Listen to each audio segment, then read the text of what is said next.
London is an amazing city to explore and see the sights. We packed lots of activities in our 3 days and managed to visit 17 wonderful sights. Let's get started. First stop, Tower of London. So we headed to our home tube station at Temple Hill to start. At the Tower of London, we took the 60-minute Beefeater tour to learn about the palace's history and folklore and why the guards are referred to as Beefeaters. Cross the castle's original moat, which is now dry, and see the water entrance for the prisoners. Our Beefeater guide was entertaining and the tour was excellent. We then crossed under the Bloody Tower, the infamous prison where inmates were tortured. At the top of the hill stood the Scots Guard, who protect the crown jewels. We then visited the jewel house where the crown jewels are on display. The jewels are part of the royal collection and are regularly used by the royal family. No photography is allowed, but we saw an 800-year-old coronation spoon, an imperial state crown, Queen Camilla's crown, as well as the St. Edward's crown that's shown, which is worn the moment the monarch is crowned at Wesminster Abbey. The White Tower on the left is a former royal residence. At one time, it was the castle's strongest point militarily and provided accommodation for the king and his entourage. The view from its entrance overlooks the palace's courtyard and other official residences. The White Tower houses the Royal Armouries collection. It also has a chapel that was used by the royal family when they were in residence. The Tower of London has some really unique features: an elephant head, metal guards who are on duty and ready to defend the castle, stairwell to the royal residence, and many corner garrisons. To visit, purchase your tickets from Historic Royal Palaces, hrp.org.uk. In 2025, tickets are £35.8 or about $48 per person. Within the Tower of London grounds, you can catch some amazing views of the London Bridge. It beckons you to take the short walk to see it up close. London Bridge is both a car and pedestrian bridge. Walk across it for some spectacular views of the Thames, the Tower of London, or the modern London skyscraper. Day 2 started with a tube ride to the St. James Park station, a short 10-minute walk to Buckingham Palace. One of the most touristy things we did was to visit Buckingham Palace to see all the pomp and ceremony of the changing of the guard, officially known as guard mounting, on a Friday morning. We arrived about 90 minutes before the 11 a.m. ceremony and were able to get a front row view slightly to the left of the palace when facing it. The pageantry and music are a sight to see. The ceremony ends when the old guard returns to Wellington Barracks. If you follow them the 100 yards or so, you'll see them perform the falling out ceremony and hear more music. We were so excited we had front row seats. We then walked a block east to the Queen Victoria Memorial, where you can get a great photo with Buckingham Palace in the background. The Canada Gate is a highly decorative ceremony gate at the southern end of Green Park at Constitution Hill. The gate bears the coat of arms of 6 of the 7 Canadian provinces of the time. Back to the St. James Park tube station to take a short ride to Westminster. Westminster is the seat of government in London and is anchored by Big Ben, the nickname for the great bell of the Great Clock of Westminster. The clock itself is 23 feet wide. Big Ben is a British cultural icon and is a symbol of parliamentary democracy.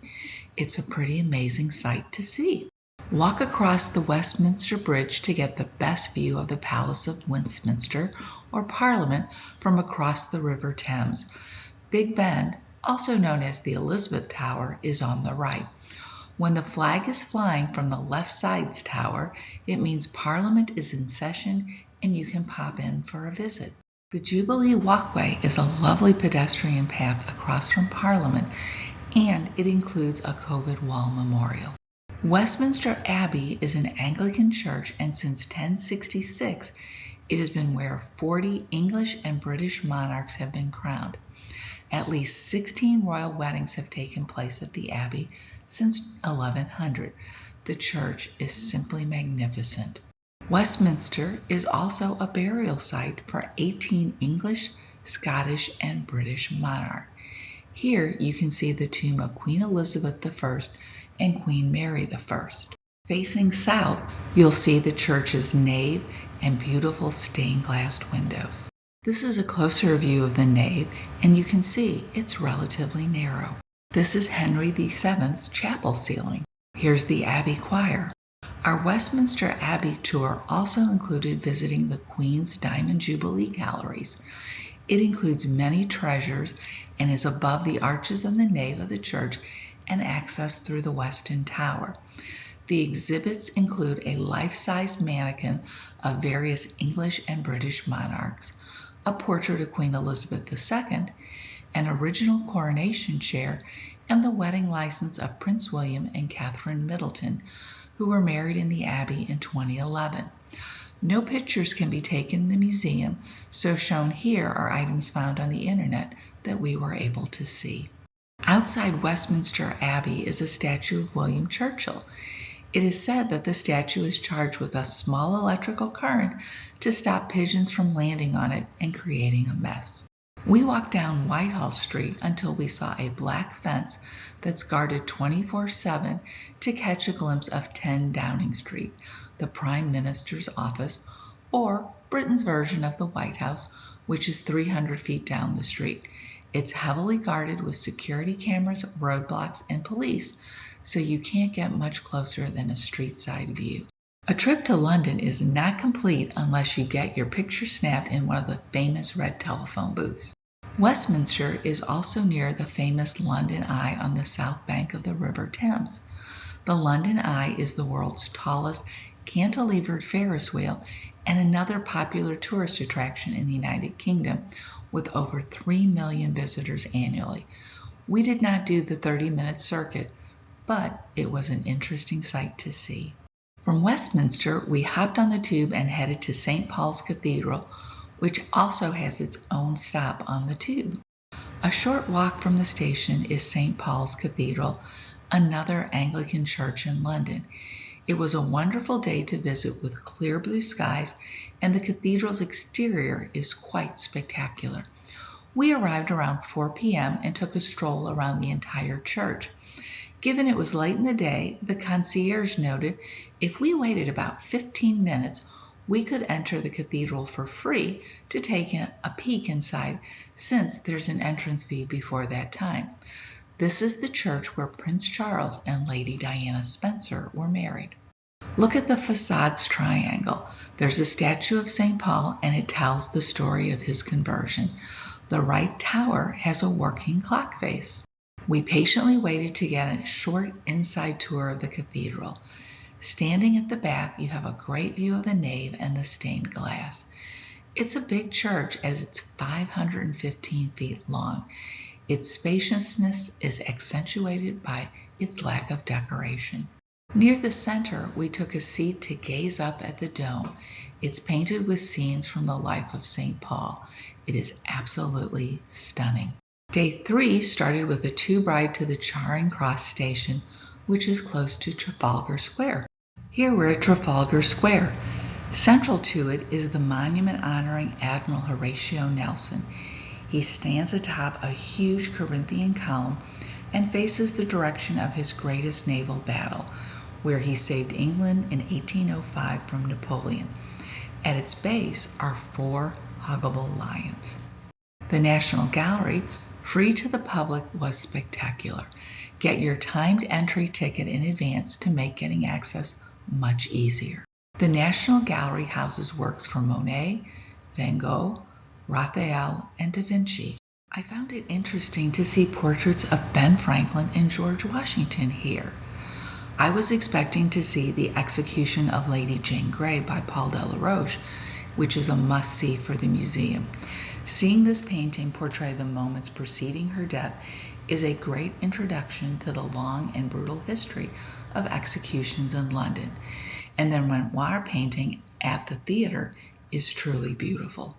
Shown here is Rembrandt's self-portrait at the age of 34, Vermeer's A Young Woman Standing at a Virginal, Hall's Portrait of a Woman with a Fan, and Canelato's Venice, the Basin of San Marco on Ascension Day.